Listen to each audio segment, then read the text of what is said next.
lelai. Pikalan. Kanda pi tharai kan ni kapisa. Kali jauh na kan ni. Ba ka hospital te kala ajngai nang ni. Binti aswa hang ni hadu nda de por kamu.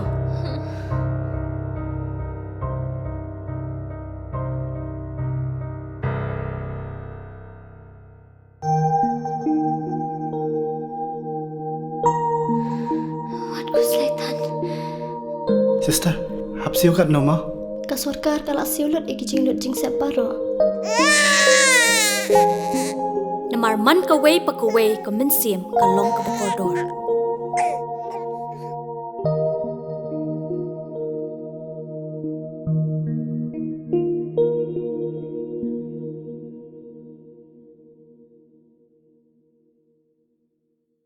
Hai esumar makna na mo ka free health cam na benta upai ba ye kjut khlieh watip cam is cervicogenic headache ka wadapan man hamaya multi speciality clinic wa em halat sutanga Khliehriat is jain dehel district chirup ya kre lang ka North East Adventist University Khlieh terchi lengbaga department of physiotherapy ha ka arpau santri uni ubanai da em haduk kam wa pra pausan ngut ki wawan pha paj benia ye chitam kani ke kjut cervicogenic headache to ikjut khlieh wawan na thied rdang wai ka wadabun ki wa yo kat ni nei dawo pen emkam mobile phone wara bun kanta ikhi kre de chong man kasngi ki wa ya kari wa ki wide hagani kasngi na ki phra phau arngut wadawan pha paj bania ye chitom de em hadu kam wan ru phau san ngut ki wa yo ye kjut khlieh lang ba thied rdang kam wa san rungut ki wa kjut khlieh na ki wi to wan ki daw wai chi phau ngut wan to ki wa chitom de ki wi wan ki jai kjun Haya to wa job kani ke health cam ne liang ka organizing committee ka physiotherapy department North East Adventist University Khlieh terchi dap ko dai snyangu we snyau komen wa em hadu pra phau arngut ki wa yo mentoi hagani ka sngi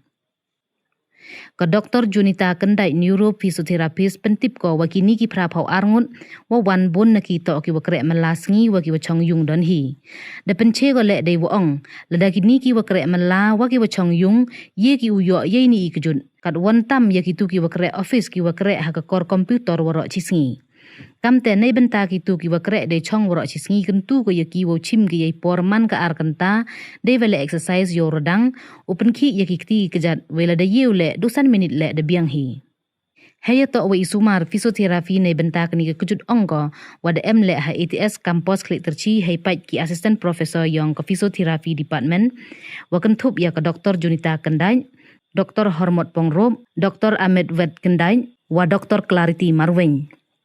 Nei te hakani gamaya multi speciality clinic wa em Khliehriat le isumar ko bonjai na do ipor phra waje step hado nya waje janmit man kasngi lai no kasngi sonde